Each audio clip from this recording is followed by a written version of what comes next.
Hi friends, welcome to Samayal. இன்னைக்கு நம்ம சேனல்ல பார்க்க போற ரெசிபி வந்து மண்பானை பிரியாணி. மண்பானை பிரியாணி எப்படி பண்ணது நம்ம வீடியோக்குள்ள போகலாம்.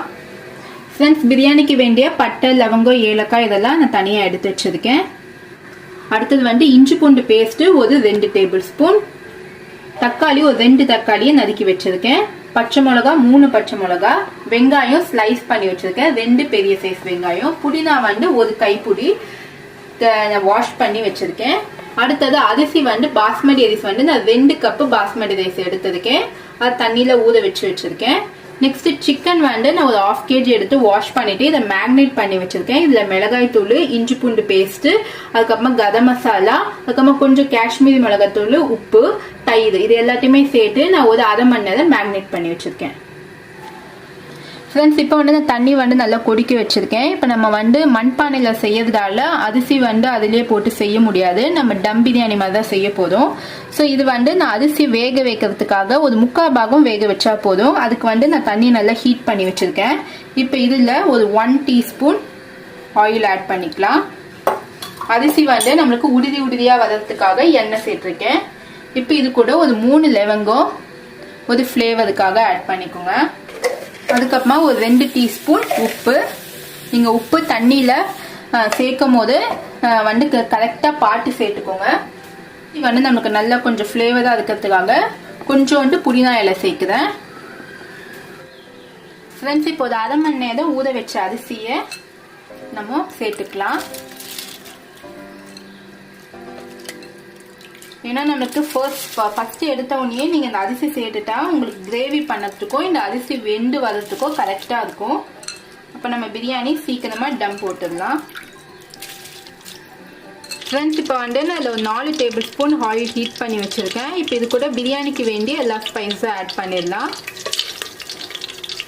ஃப்ரெண்ட்ஸ், இப்போ வந்து நான் 2 ஸ்லைஸ் பண்ண வெங்காயத்தை ஆட் பண்ணிக்கலாம்.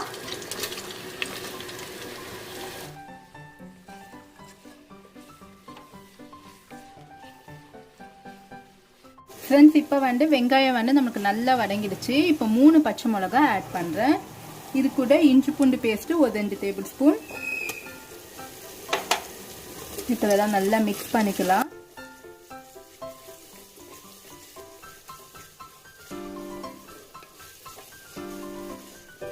நல்லா மிக்ஸ் பண்ணிட்டோம். இப்போ வந்து தக்காளி ஆட் பண்ணிக்கலாம். இதில் தக்காளி வந்து ஒரு 2 மீடியம் சைஸ் தக்காளி நறுக்கி வச்சுருக்கேன். இப்போ தக்காளி ஆட் பண்ணோன்னா ஒரு 1 டீஸ்பூன் சால்ட் ஆட் பண்ணுறேன், சீக்கிரமாக நமக்கு தக்காளி வதங்கிறதுக்காக. இப்போ இது கூடயே நல்லா ஒரு கைப்பிடி புதினா ஆட் பண்ணிடலாம். புதினா கொத்தமல்லி ரெண்டுமே நீங்கள் ஆட் பண்ணிக்கோங்க. நான் இன்னைக்கு வந்து வெறும் புதினா மட்டும்தான் ஆட் பண்ணுறேன். இப்போ நல்லா மிக்ஸ் பண்ணிக்கோங்க. புதினாவை வந்து இந்த ஸ்டேஜில் ஆட் பண்ணாதான் உங்களுக்கு நல்ல ஃப்ளேவர் கிடைக்கும். ஃப்ரெண்ட்ஸ், இப்போ பாருங்கள் வெங்காயம் தக்காளி எல்லாம் நம்மளுக்கு நல்லா மசிஞ்சிடுச்சு. இப்போ இது கூட நான் 1/2 மணி நேரம் ஊற வச்ச சிக்கன் இதை ஆட் பண்ணிடலாம்.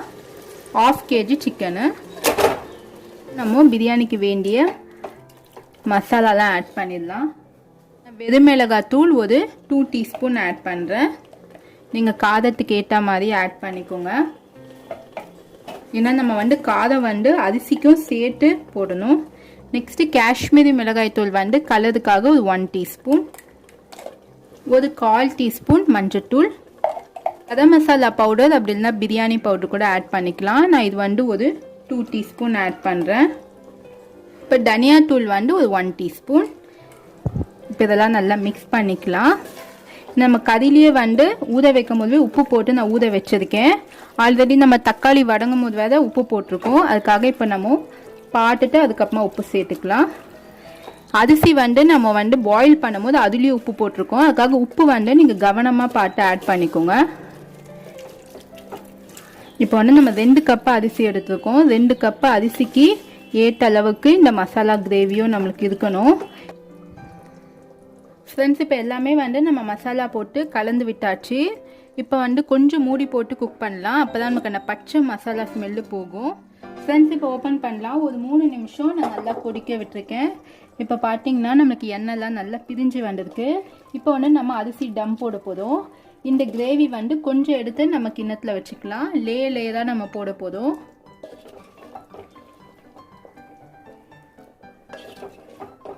கொஞ்சம் கறி, அதுக்கப்புறமா கொஞ்சம் குழம்பா எடுத்து வச்சுக்கலாம். ஏன்னா நம்ம எல்லாமே அடிபாகத்தில் கறியாக இருந்துச்சுன்னா நம்மளுக்கு சாப்பாடு வந்து சர்வ் பண்ண கஷ்டமாக இருக்கும் மிக்ஸ் பண்ணதுக்கு.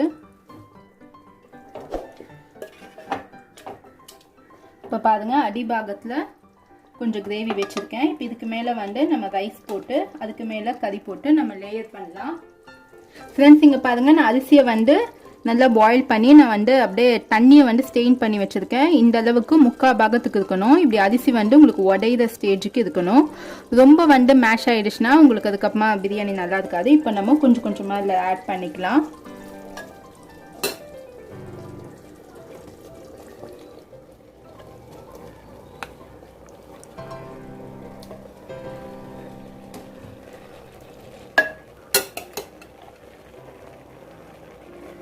எது எல்லாமே இதில் ஆட் பண்ணிக்கலாம். ஃபைனலாக அரிசி ஆட் பண்ணிக்கோங்க. ஃப்ரெண்ட்ஸ், இப்போ இதுக்கு மேலே நான் புதினாவோட இலை ஆட் பண்ணுறேன். புதினா இலை, அதுக்குமா ஒரு 2 டீஸ்பூன் கீ,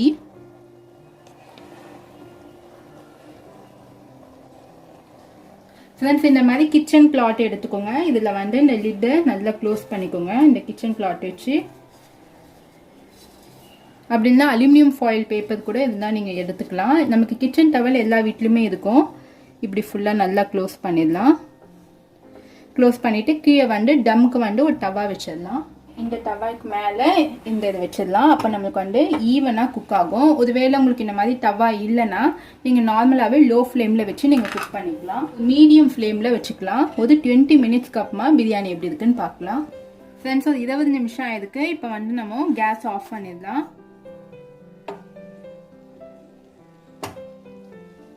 இப்போ நம்ம சாப்பாடு மிக்ஸ் பண்ணலாம். பாருங்க, நம்மளுக்கு கிரேவி கொஞ்சம் சாப்பாடு கொஞ்சம் இவ்வளோ சூப்பராக இருக்கு. உள்ளே நம்மளுக்கு அரிசி எல்லாம் நல்லா குக் ஆகிருக்கு.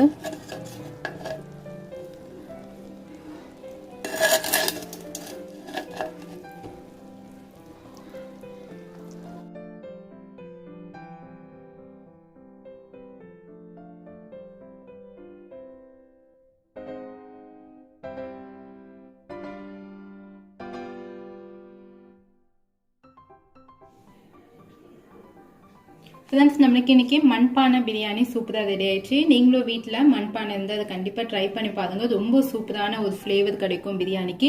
இந்த ரெசிபி உங்களுக்கு பிடிச்சிருந்தா கண்டிப்பாக என் சேனலை சப்ஸ்கிரைப் பண்ணிக்கோங்க. இன்னும் நிறைய பிரியாணி ரெசிபிஸ் என் பிரியாணி பிளேலிஸ்ட்டில் போய் செக் பண்ணிக்கோங்க. சுவையான உணவுடன் ஆரோக்கியமான வாழ்வு. தேங்க்யூ.